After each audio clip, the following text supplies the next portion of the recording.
Hello and welcome. In this video, I wanted to take a look at a interesting Sisters of Battle list because we haven't really visited the Sisters of Battle in some time.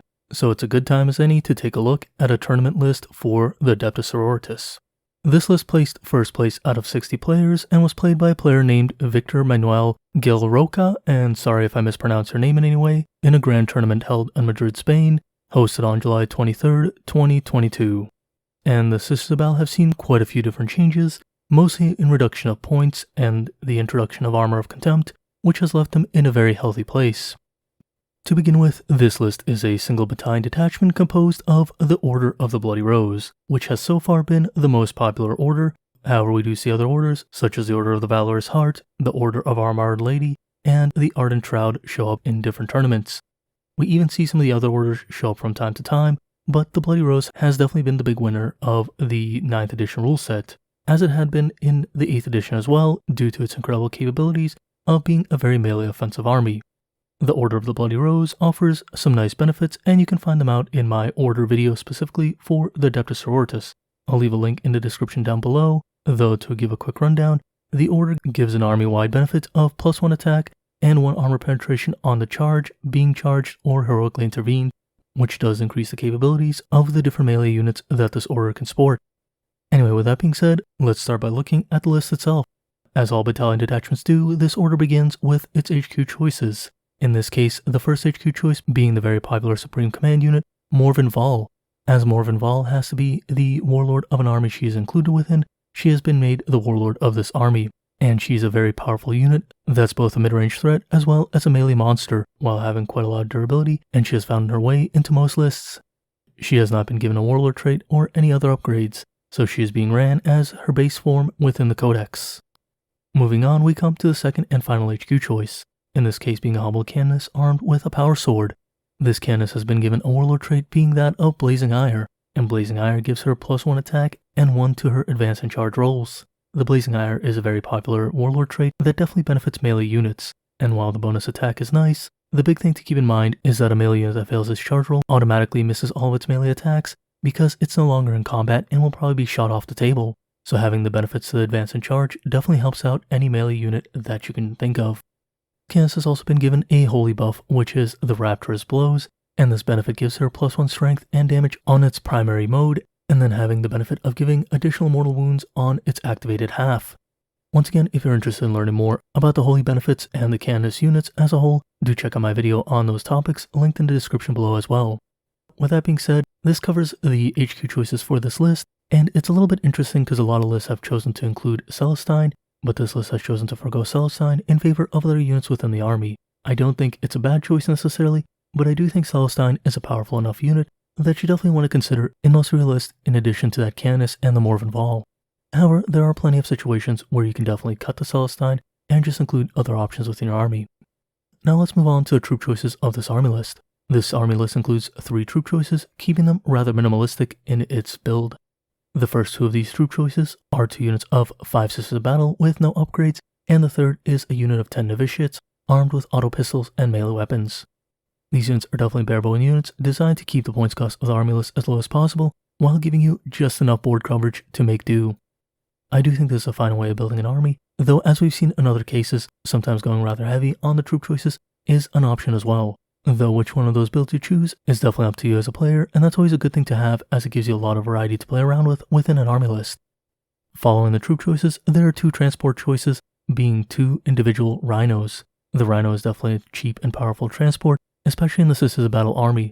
It's not necessarily clear what is being transported within these 2 rhinos, though we can definitely make some inferences based on other units included within this list. I do think the basic troop choices are probably not what's within the rhinos, but rather it's the Canoness and a couple other units. Anyway, let's continue looking at this list by moving on to our elite choices.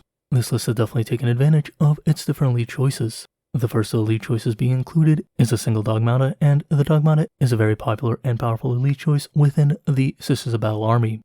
This Dogmata has been given a relic known as the Sigil of the Ecclesiasticus. This sigil allows the priest unit bearing it to know an additional hymn of battle and be able to intone an additional hymn of battle within a single turn instead of being restricted to 1 a turn, as well as only knowing 1 additional hymn in addition to the war hymn that all priest units know within the Sisters of Battle. For the 2 different war hymns that have been given to this Dogmata, The first one is the Refrain of Blazing Piety, which when intoned properly does D3 mortal wounds to an enemy within 12 inches. However, if it's chosen to be used against a Chaos unit, it automatically deals a total of 3 mortal wounds instead of having to roll for how many you generate. This has definitely gotten a lot better as Chaos is a very popular army, whether it's simply the new base Chaos Codex or one of the other sub-factions for Chaos such as Death Guard and Thousand Suns, all of which are doing rather well within tournament play, and you're very likely to encounter at least one Chaos army when playing different games of 40k, so this is a very good choice to go with, and even against non-Chaos forces, it definitely can put out some mortal wounds and do perfectly fine in that sense as well. As for the second hymn of battle that the Dogmata knows, she has been given the Verse of Holy Piety. This simply allows her to give a unit an additional sacred rite when it is intoned, and it's always nice to have additional sacred rites, as sometimes you just need a secondary second rite in order to really make one of your units go over the top. Now moving on to the different elite choices, we come to the second and third elite choice for this army. These two elite choices are composed of 3 Paragon suits each. The Paragon suits have definitely seen an increase in power thanks to the addition of Armor of Contempt and the reduction in points cost that now means that a unit of 3 of them armed with multi-meltas such as these are cost a total of 240 points instead of costing 240 points without the inclusion of the multi-meltas. Or if you think about it inversely, when the Codex first came out there was a printing error which said each individual suit cost a total of 240 points. Now everyone knew that was a mistake and it was rather the unit cost and not an individual model, but that's a bit of a funny thing to look back at considering how much the Paragon war suits have changed throughout the time.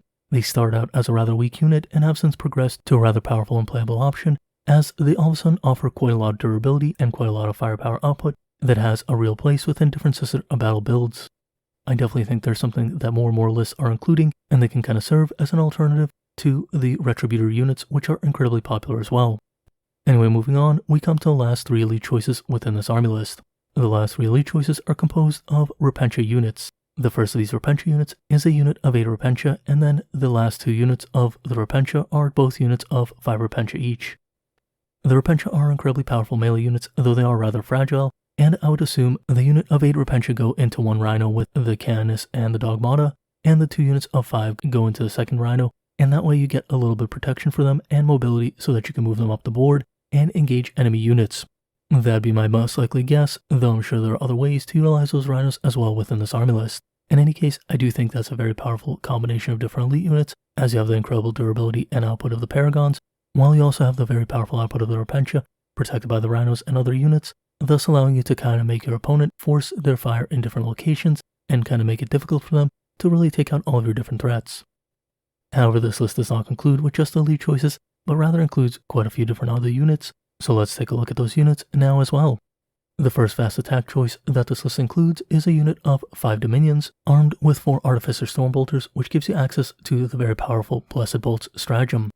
The Blessed Bolt Stratagem does help you put out even more mortal wounds in addition to the ability of the Dogmata and other units within your army list.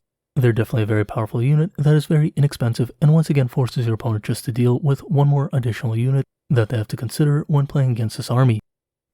And then following the Dominions, there are 2 additional fast attack choices, being a unit of 8 Zephyrim and a unit of 7 Zephyrim. These Zephyrim units have not been given any upgrades and are just simply armed with their bolt pistols and power swords. And even without upgrades, the Zephyrim can be a very serious threat to your opponent on the tabletop. The Zephyrim have a decent enough mobility, a decent enough output within melee, a decent enough survivability, and even the ability to deep strike, giving them an ability to position very effectively. And in combination with Miracle Dice, you have all the more ability to make a successful charge out of deep strike. As such, Zephyrim are once again another powerful unit that works rather well with the Order of the Bloody Rose and gives the Sisters of Battle some additional mobility that they might otherwise lack even with those Rhinos and other units in consideration. And finally we can move on to the last unit choice within this army list. The last unit choice is a unit of 5 Retributors armed with 4 Multi-Meltas and a single Cherub to allow them to have some additional output on a turn that they feel it is necessary to do so. The Retributors are once again a very popular choice, though most army lists seem to include more units of them. However, I think this army list has chosen to go with the Paragon Warsuits, which is definitely an interesting substitution for the Retributor unit.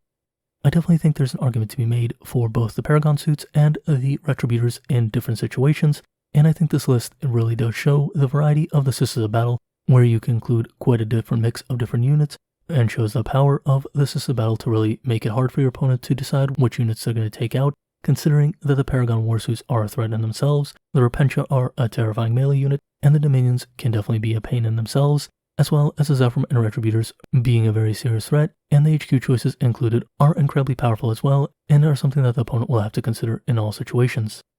The Order of the Bloody Rose is definitely very strong as well, so all in all, even though you see a lot of sister lists include a lot of the same units, the difference in how they include those units within an army list does make a big enough difference in terms of how they play on the battlefield. This means that even though you'll see a lot of these same units in other sister battle lists, this list can definitely function very differently from one of those other lists in question as well.